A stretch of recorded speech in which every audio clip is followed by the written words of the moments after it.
سورہ الروم پارہ نمبر 21 آیہ کریمہ نمبر 31 سے لے کر 34 تک۔ نحمدہ ونصلی ونسلم علی رسولہ الکریم، اما بعد فاعوذ باللہ من الشیطان الرجیم، بسم اللہ الرحمن الرحیم۔ منیبین الیہ واتقوہ واقیموا الصلاۃ ولا تکونوا من المشرکین من الذین فرقوا دینہم وکانوا شیعا کل حزب بما لدیہم فرحون وَإِذَا مَسَّ النَّاسَ ضُرٌّ دَعَوْا رَبَّهُم منیبین الیہ ثم اذا اذاقہم منہ رحمةً اذا فریق منہم بربہم یشرکون لیکفروا بما آتیناہم فتمتعوا فسوف تعلمون۔ صدق اللہ العظیم۔ منیبین الیہ، اسی کی طرف رجوع کرو، واتقوہ، اور اس سے ڈرو، وَأَقِيمُوا الصَّلَاةَ، اور قائم کرو نماز کو، وَلَا تَكُونُوا مِنَ الْمُشْرِكِينَ، اور نہ ہو جانا ان مشرکوں کی طرح، من الذین، جنہوں نے فرقوا دینہم، اپنا دین پارا پارا کر دیا، وَكَانُوا شِيَعًا، اور خود بھی گروہ گروہ ہو گئے، کل حزب، ہر ایک گروہ، بما لدیہ، جو اس کے پاس ہے، فارغون، اسی پر خوش ہے، وَإِذَا، اور جب مَسَّ النَّاسَ، پہنچتی ہے لوگوں کو، ضرٌ، تکلیف، دعوا، پکارتے ہیں، ربہم، اپنے رب کو، منیبین الیہ، اسی کی طرف رجوع کرتے ہوئے، ثم، پھر، اذا، جب، اذاقہم، جب وہ چکھاتا ہے ان کو، رحمتاً، اپنی رحمت، اذا، اچانک، فریقن، ایک گروہ، منہم، ان میں سے، بربہم، اپنے رب سے، یشرکون، شرک کرنے لگ جاتا ہے، لیکفروا،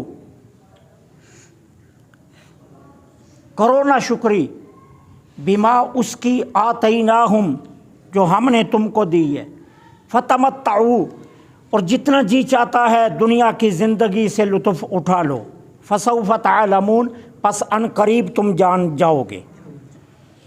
اللہ جل سبحانہ و تعالی آیہ کریمہ نمبر 31 کے اندر اپنے محبوب کریم علیہ الصلاۃ والسلام کو بھی کی امت کو دین فطرت کی پیروی کی ترغیب دے رہے ہیں کہ محبوب کی امت، تم دین فطرت کی پیروی کرو، دنیا کے جتنے مرضی ادیان لے آئیں، دین اسلام کا مقابلہ نہیں ہے۔ یہ دین جتنا فطرت کے قریب ہے، دنیا کا کوئی دین اتنا فطرت کے قریب ہے ہی نہیں۔ اس لیے فرمایا جا رہا ہے منیبین الیہ، اور منیبین الیہ کا ترجمہ مفسرین نے کیا کیا ہے، اے راجعین الیہ بالتوبۃ، کہ اللہ کی طرف رجوع کر لو توبہ اور نیک اعمال کے ذریعے۔ منیبین الیہ کا یہ مطلب کہ دین قیم، دین حنیف، دین اسلام کی طرف رجوع کر لو اور اس کی پیروی شروع کر دو، اور خیال کیا رکھو، واتقوا، اللہ سے ڈر۔ بظاہر یہ ایک لفظ ہے، لیکن اگر انسان اس ایک لفظ کو اپنی زندگی میں اپنا لے تو اس کی ساری زندگی سنور جاتی۔ ہم کلام کرنے سے پہلے سوچ لیں ہمارا رب سن رہا ہے، ہم بد نگہی سے پہلے یہ دیکھ لیں کہ ہمارا رب دیکھ رہا ہے، ہم جھوٹ بولنے سے پہلے یہ سوچ لیں کہ ہمارا رب اس پر گواہ ہے، ہم کم ناپنے، کم تولنے، کسی کے ساتھ دھوکہ کرنے، کسی کو برا بلا کہنے، کسی کے پشت کے پیچھے غیبت یا چغلی کرنے سے پہلے یہ سوچ لیں کہ یہ ساری باتیں وہ ہیں جن پر ہمارا رب خود گواہ ہے۔ تو یہ واتقوا کا ایک لفظ ساری زندگی کی کایا بدل دیتا ہے۔ اس سے کہا اس اللہ سے ڈرو، وَأَقِیمُوا الصَّلَاةَ، اور نماز کو قائم کرو، نماز کو قائم کرو۔ بار بار قیام نماز کا حکم،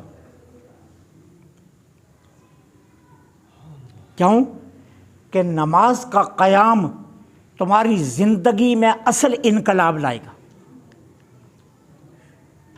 کبھی نہ کبھی تمہارا سجدہ تمہیں اپنے سجدے میں ہی مجبور کرے گا کہ سوچ کے تو کس کو پوج رہا ہے۔ نماز کی برکتیں تمہیں حقائق کی طرف لے جائیں گی۔ اس سے کہا نماز کو قائم کرو، اور نہ ہونا ان مشرکوں کی طرح جنہوں نے دین پارا پارا کر دیا اور خود بھی گروہ گروہ ہو گئے۔ اتحاد امت کب رہ سکتا ہے؟ اتحاد امت کی واحد صورت یہی ہے کہ ہر ایک انسان احکام اسلامیہ پر عمل شروع کر دے اور نبی رحمت صلی اللہ علیہ وسلم کی اطاعت کا دامن مضبوطی سے تھام لے۔ سارے جھگڑے ختم ہو کر امت میں اتحاد پیدا ہو سکتا ہے۔ 1,24,000 صحابہ کے درمیان اختلاف کیوں نہیں ہوتا تھا؟ وہ فرقے کیوں نہیں بنے؟ وہ جماعتیں کیوں نہیں بنی؟ وہ گروہ کیوں نہیں بنے؟ اس کا سبب یہی تھا کہ ان کے ہاں اللہ کی اطاعت اور رسول اللہ کی اطاعت، بس یہ دو اصول تھے، لہذا وہ ایک جماعت رہے، گروہ میں نہیں آئے۔ اتحاد امت کا واحد حال یہ ہے کہ حضور کی اطاعت، جب ہر بندہ اپنی خواہش کی اتباع کرنے لگے اور جب ہر بندہ اپنی ہی خواہش کو واجب الاتباع سمجھنے لگے تو پھر امت فرقوں میں بٹ جاتی ہے، پھر امت کا اتحاد قائم نہیں رہ سکتا۔ پہلی جو امتوں میں فرقہ بندی ہوئی اس کا سبب یہی تھا کہ ان امتوں کے علماء اور امراء مذہب کو اپنی خواہشات کے سانچے میں ڈالنے لگے۔ نتیجہ کیا نکلا؟ امت فرقوں میں بٹ گئی، اور ایک نہیں 20 فرقے بنے، اور 20 فرقوں کا حال کیا تھا کہ ان کے درمیان تعصب کی خلیج اتنی بڑی تھی کہ ایک گروہ دوسرے گروہ کے پاس بیٹھنا بھی پسند نہیں کرتا تھا، اور پھر ایک گروہ اپنے سوا باقی سارے گروہوں کو گمراہ سمجھتا تھا۔ یہودی اور عیسائی اتنے فرقوں میں بٹے کہ خود بیت المقدس کے اندر عیسائی مشرق کی طرف منہ کر کے نماز پڑھتے تھے اور یہودی مغرب کی طرف، ایک قبلے پر بھی متحد نہیں ہو سکے۔ اور اس کی وجہ کیا تھی؟ وہ ہمارا اپنے اقتدار کو بچانے کے لیے اپنی خواہش کی پیروی کے پیچھے لگ گئے، اور علماء اپنا جھوٹا وقار بچانے کے لیے۔ نتیجہ یہ نکلا کہ امت فرقوں میں بٹ گئی۔ اتحاد امت کا واحد راستہ یہی کہ حضور کی اطاعت کا دامن مضبوطی سے تھام لیا جائے۔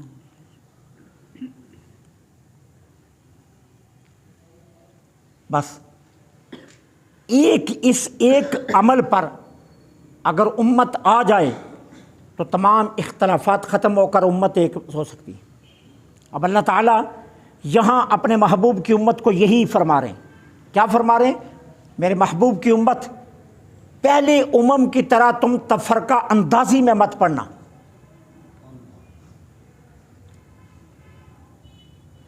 اتحاد کو قائم رکھنا، ان کی طرح نہ بننا کہ جنہوں نے دین کو پارا پارا کر دیا اور خود گروہ در گروہ ہو گئے، اور پھر بما لدیہم فرحون، جس گروہ کے پاس جو تھا وہ اسی پر خوش ہو گیا۔ وہ اسی پر خوش ہو گیا۔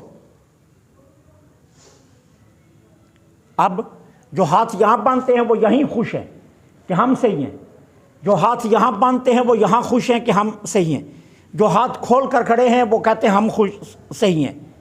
اور اگر یہ سارے علماء جو احباب اجتہاد ہیں، نچلا نہیں، جن کے پاس اجتہاد ہے، وہ اگر سر جوڑ کر بیٹھ جائیں اور ان تینوں عملوں میں حضور کی محبوب سنت کو تلاش کر کے اس پر اتفاق کر لیں تو امت اکٹھی ہو سکتی ہے۔ لیکن کیوں نہیں ہو رہی؟ کیونکہ یہاں والے یہاں خوش ہیں، یہاں والے یہاں خوش ہیں۔ بما لدیہم فارغون، جس کے پاس جو ہے وہ اسی پر خوش ہے۔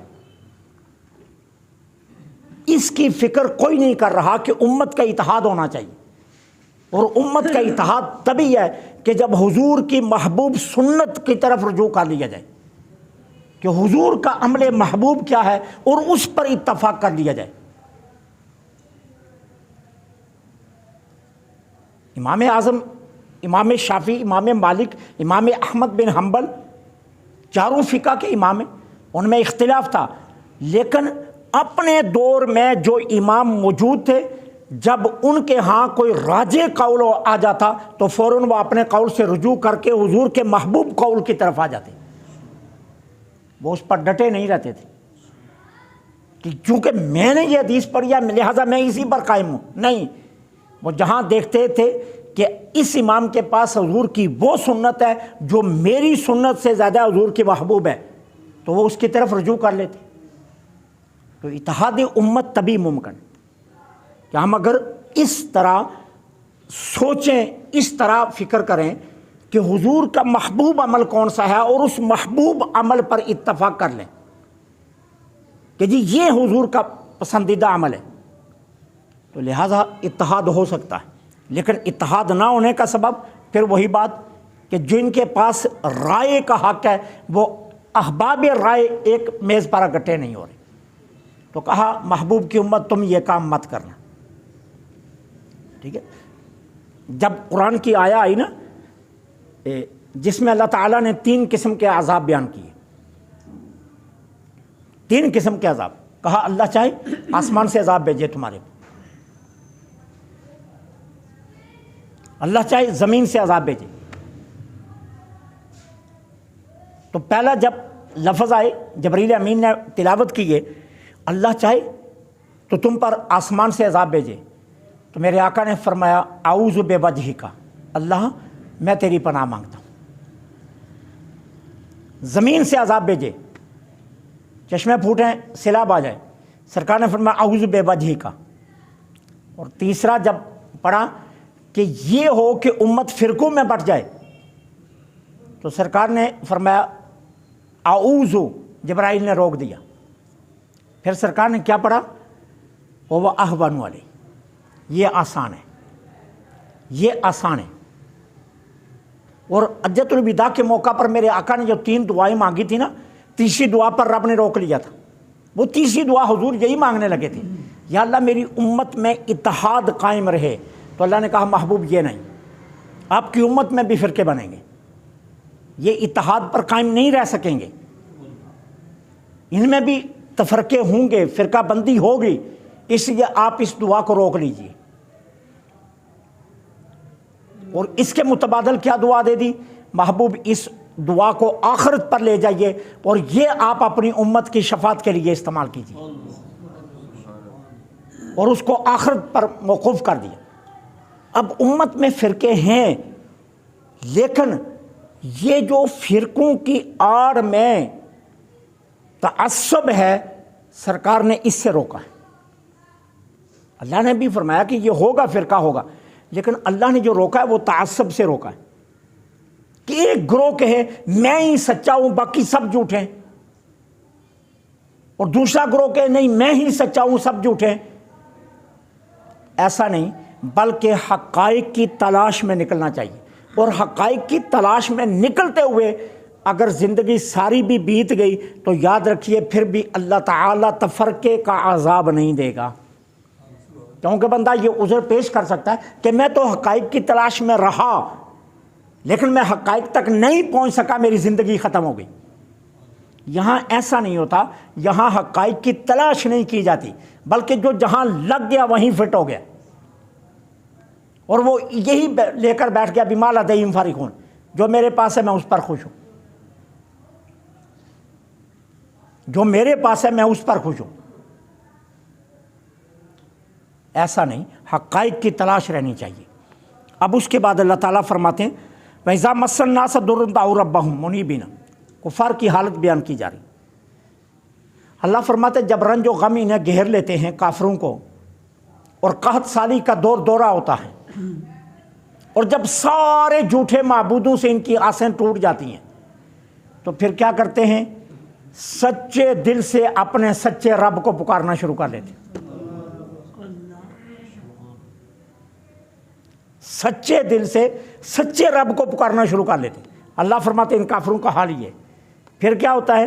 اللہ فرماتا ہے جب میں اپنی کریمی سے، اپنی رحیمی سے ان کی طرف نظر کرتا ہوں، اور نظر کر کے مشکلیں آسان کر دیتا ہوں اور عذاب ٹال دیتا ہوں، تو جو ہی عذاب ٹلتا ہے فوراً پھر اپنے جھوٹے معبودوں کے سامنے جا کر کھڑے ہو جاتے ہیں اور میرے شریک پھر لے آتے ہیں۔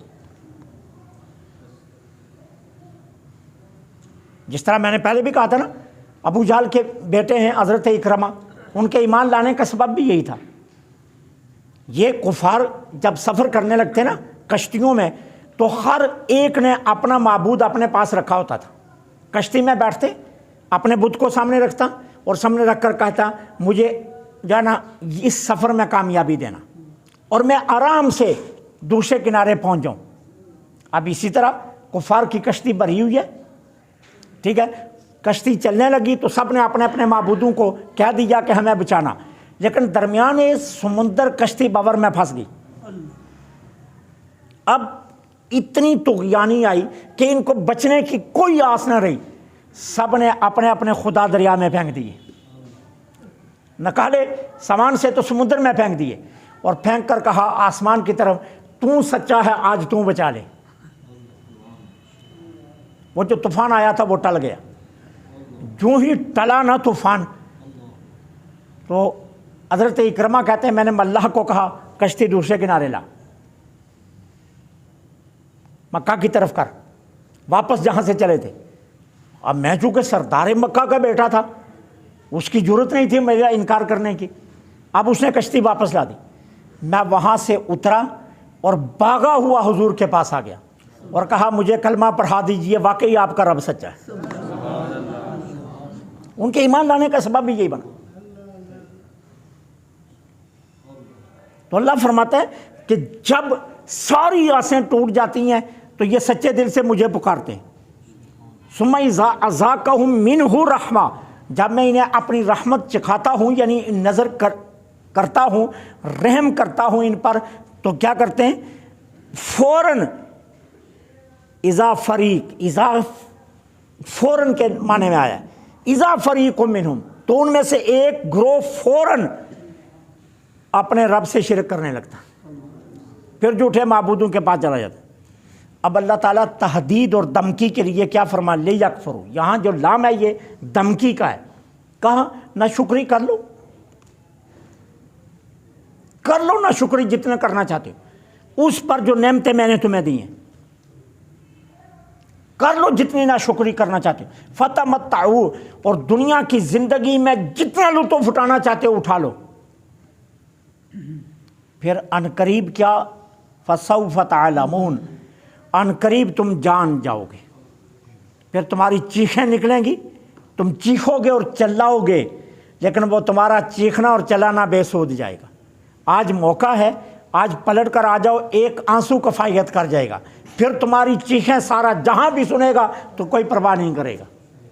آج ایک آنسو سے بات بن سکتی ہے، پھر کل تمہاری چیخیں زمین کو بھی دہلا دیں تو پھر بھی کسی کو پرواہ نہیں ہوگی۔ اس لیے باز آ جاؤ، یہ دنیا کی زندگی عارضی، اس میں جتنا لطف اٹھانا چاہتے ہو اٹھا لو، نہ شکری کرتے ہوئے، لیکن یاد رکھو ان قریب وہ وقت آئے گا جب تمہیں سب کچھ پتہ چل جائے گا۔ اللہ سے دعا ہے اللہ حق کہنے، حق سننے، حق پر عمل کی توفیق عطا فرمائے۔